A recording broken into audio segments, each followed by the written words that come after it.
Paz do nosso Senhor e Salvador Jesus Cristo. Sou o Diácono Eduardo, da Assembleia de Deus da Última Hora, Palhoça, Santa Catarina, que tem como presidente o pastor Marcos Rodrigues. E nessa hora, nós vamos falar sobre uma lição chamada de A Condição dos Gentios sem Deus.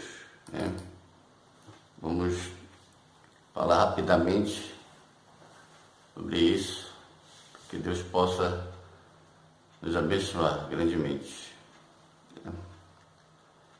Então, o assunto da lição é a condição dos gentios sem Deus. E para você entender primeiro o que é um gentio, eu vou falar rapidamente sobre esse quadro que aparece aí. 01. Israel, judeus salvos e não salvos. 2. Gentios, são nações de salvos e não salvos. 3. Igreja, judeus e gentios salvos em Cristo. Lá embaixo diz: não se torne motivo de tropeço nem para judeus, nem para gentios, nem para a igreja de Deus. 1 Coríntios capítulo 10, verso 32. Então, o gentio é todo aquele que não nasceu no território hebraico, que não é hebreu de nascença. Esse é o gentio, ou seja, nós, brasileiros, nessa concepção gentílica, somos considerados gentios. O texto áureo diz assim: portanto, lembrai-vos de que vós, no outro tempo, eres gentis na carne e chamados em circuncisão, pelo que na carne se chamam circuncisão, feita pela mão dos homens. Efésios capítulo 2, verso 11. Nós vamos falar sobre circuncisão e incircuncisão para você entender bem. A verdade prática diz o seguinte: outrora sem Deus, por meio de Cristo, os gentios tornaram-se descendência de Abraão e herdeiros da promessa. Louvado seja o nome do Senhor. A leitura bíblica em classe, que você pode fazer com calma na sua casa, se encontra em Efésios, no capítulo 2, verso 11 e 12, em Romanos, no capítulo 4, no verso 12, 13 e 14. Os objetivos dessa lição é conceituar espiritualmente a circuncisão e a incircuncisão, explicitar a antiga condição dos gentios sem Deus e sem Cristo, afirmar que, desprovidos de Deus, os gentios marchavam para a perdição. E aí, nós temos esse quadro aqui, Qual era a condição do gentio sem Deus? Eles estavam, primeiro, sem Cristo. Segundo, separados de Israel. Terceiro, alienados quanto à promessa. Quarto, sem esperança. E quinto, sem Deus no mundo. Efésios 2, verso 13, diz assim: agora, porém, em Cristo Jesus, vós, gentios, que antes que estáveis longe, já pelo sangue de Cristo chegastes para perto. Então, o sangue de Jesus nos aproximou para uma nova aliança com Cristo Jesus.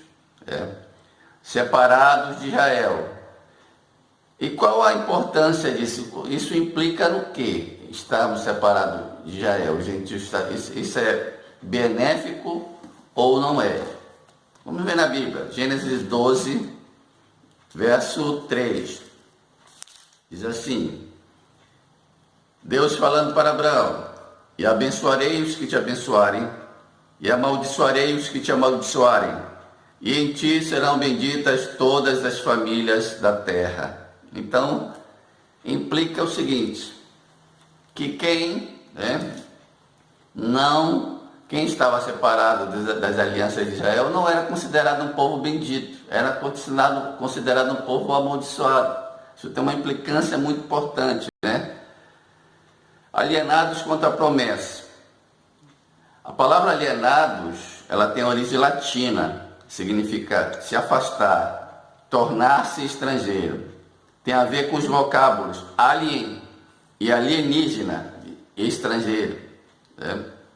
Então, alienados contra a promessa é justamente que nós éramos totalmente estrangeiros, nós éramos totalmente distante do conceito daquilo que era o verdadeiro Deus, o Deus de Abraão, o Deus de Isaac, o Deus de Jacó. E sem esperança. Olha só, em Romanos 5,4 diz que a experiência produz a esperança, né? Então eu posso concluir que sem esperança não há a mínima experiência com Deus. É triste. E a nossa esperança é Cristo, louvado seja o nome do Senhor. Vamos prosseguir. Na era antes de Cristo, além de mortos espiritualmente, os gentios eram desprezados pelos judeus e identificados como incircuncisos, chamados incircuncisão, ou seja, sem pacto, sem aliança com Deus, né? A circuncisão era uma aliança, era um pacto. Nós vamos falar sobre isso, tá? Olha só, em Efésios 2,11 diz assim: Paulo afirma, portanto, lembrai-vos que vós outrora eres gentis por nascimentos e chamados incircuncisão, pelos que no corpo se chamam circuncisão, feita pela mão dos homens, tá? Qual o conceito de circuncisão? Circuncisão é a remoção cirúrgica do prepúcio do órgão sexual masculino. Era prescrito na lei como sinal externo de que pertencia ao povo da aliança com Deus. Gênesis capítulo 17, verso 10 e 11, tá? Que diz assim, Gênesis 17, 10. Esta é a minha aliança, que guardareis entre mim e vós, e a tua descendência depois de ti. Todo macho entre vós será circuncidado. Então, a circuncisão é nada menos que uma cirurgia no órgão sexual masculino, tá? Quando o garoto fizesse 8 anos de idade, ele tinha que ser circuncisado para comprovar que ele tinha uma aliança com Deus, né? Deus exigiu isso aí. Aqui tem uma imagem, tá? Da circuncisão, tá? Uma imagem bem simples, não maliciosa, só para você entender, tá? Como era feito e cortado, né? O prepúcio para marcar um homem como um homem de Deus. Continuando, qual o significado religioso da circuncisão? Como a corrupção e as práticas idólatras estavam fortemente relacionadas com a sexualidade depravada, a circuncisão simbolizava a aliança de purificação requerida ao povo escolhido.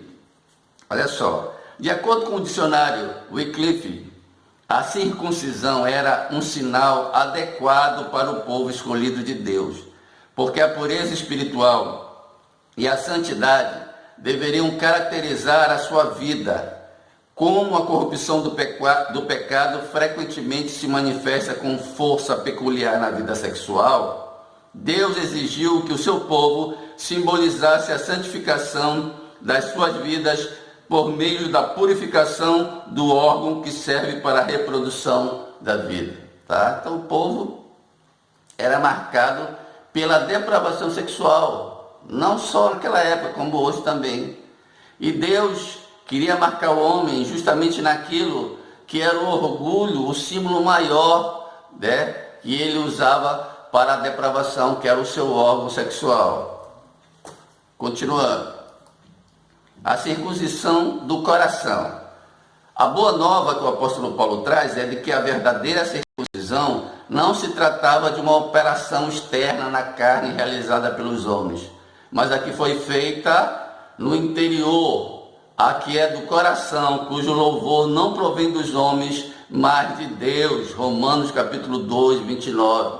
Agora a nova aliança, ela não exige mais que você marque o seu corpo. Ela exige em que você, deixe Cristo transformar o seu coração. O seu coração tem que ser marcado por uma nova mudança, um novo caminhar, um novo olhar, um novo sentido de vida. Glória a Deus por isso.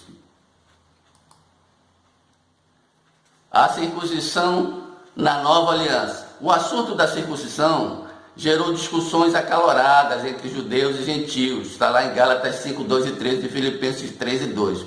Em Antioquia, a questão provocou intensos debates e culminou na convocação do primeiro concílio da igreja em Jerusalém. Eu vou ler esses versículos 1, 2 e 3 do capítulo 5 de Gálatas, só para a gente fazer um pequeno questionamento.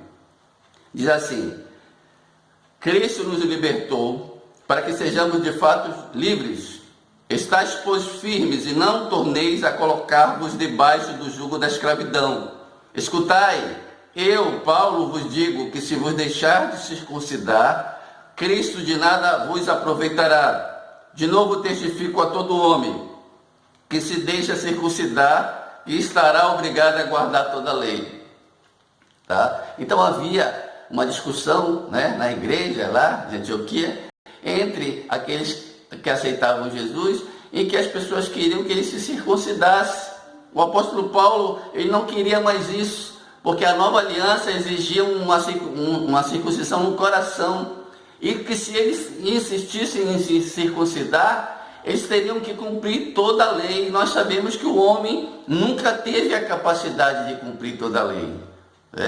E hoje, infelizmente, nós observamos em algumas igrejas esse detalhe, a manutenção de algumas regras da lei, algumas tradições, em detrimento da alma humana, do valor da alma.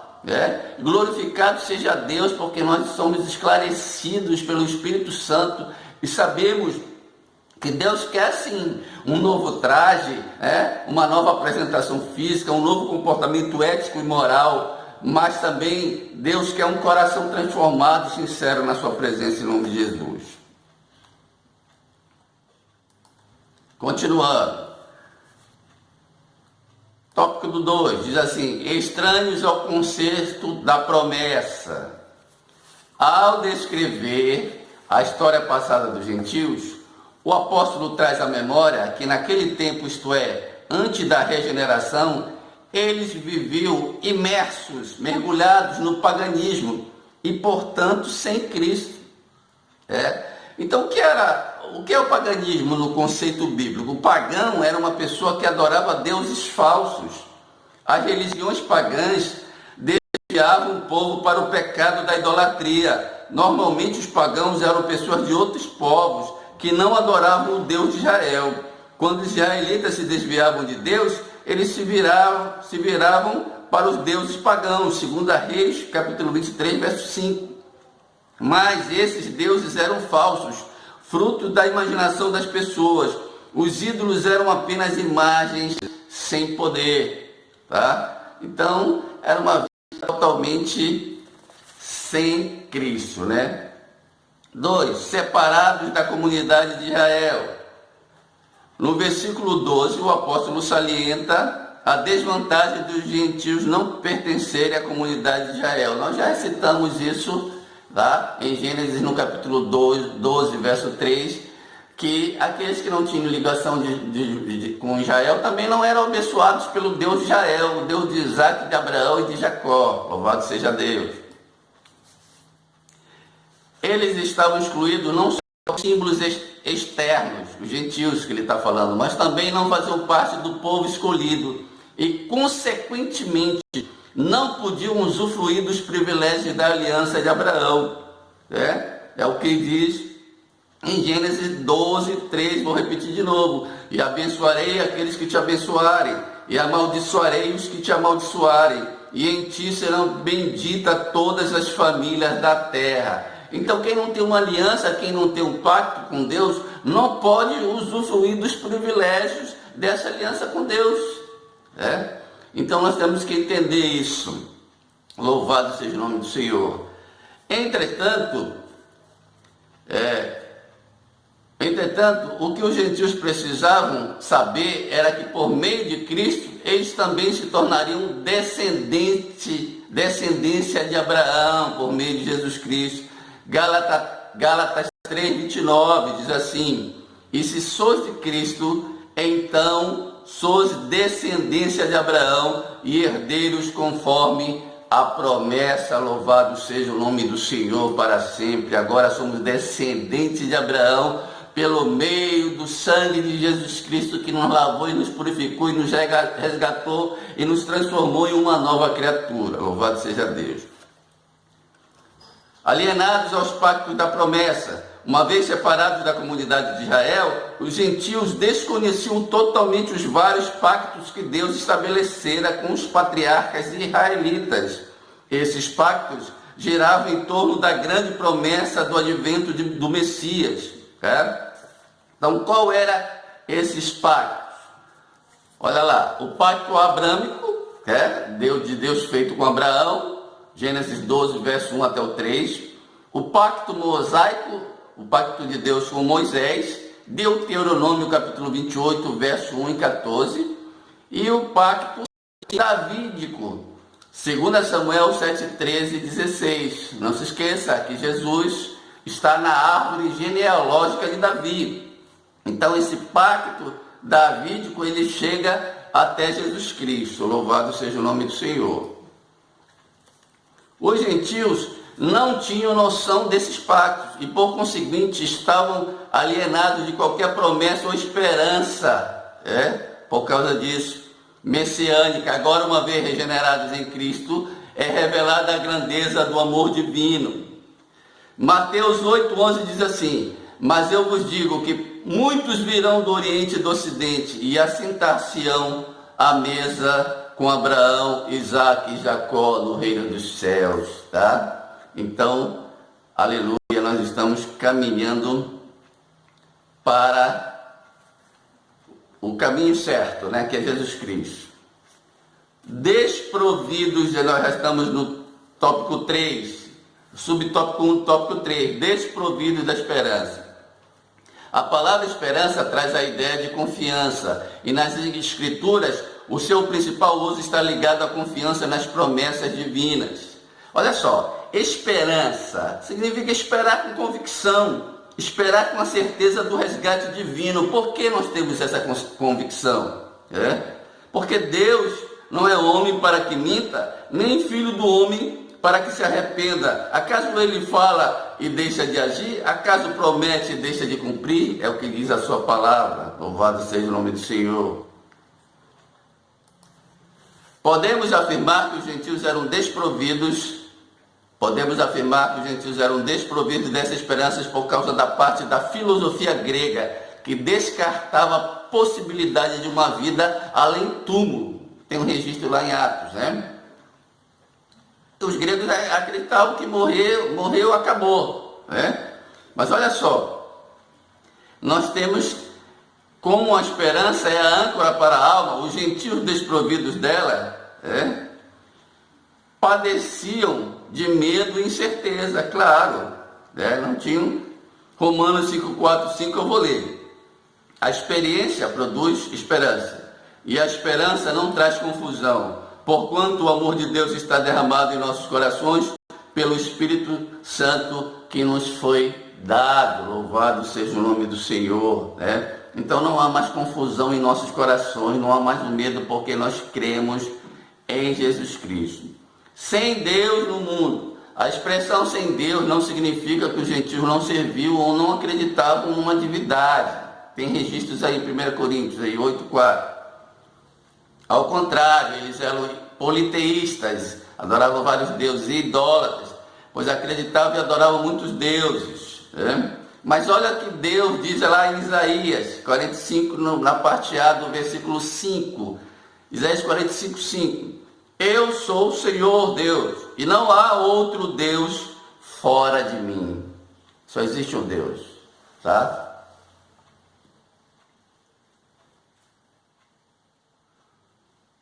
Para concluir,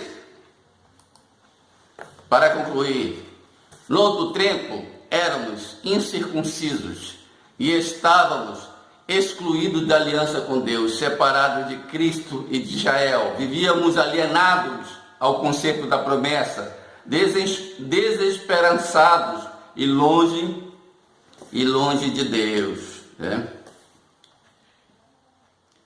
E eu quero terminar com essa imagem aqui para vocês, tá? É a imagem de uma escultura feita por um artista romeno, Albert Gheorghi, em 2012. Ela está situada na praça em Genebra, na capital da Suíça. Melancólica significa melancolia. E o escultor aqui, ele quis representar, tá? Como é um homem sem esperança, tá? E ele representou muito bem. E eu posso até acrescentar que essa escultura aqui, ela define o homem sem Deus, um homem que tem um vazio, né, que nunca será preenchido sem a presença do Espírito Santo. Assim, meus irmãos, fique com Deus. Que Deus te abençoe, né? Que Deus te guarde, mantenha a fé e se Deus é por nós, quem será contra nós? Ninguém. Deus te abençoe.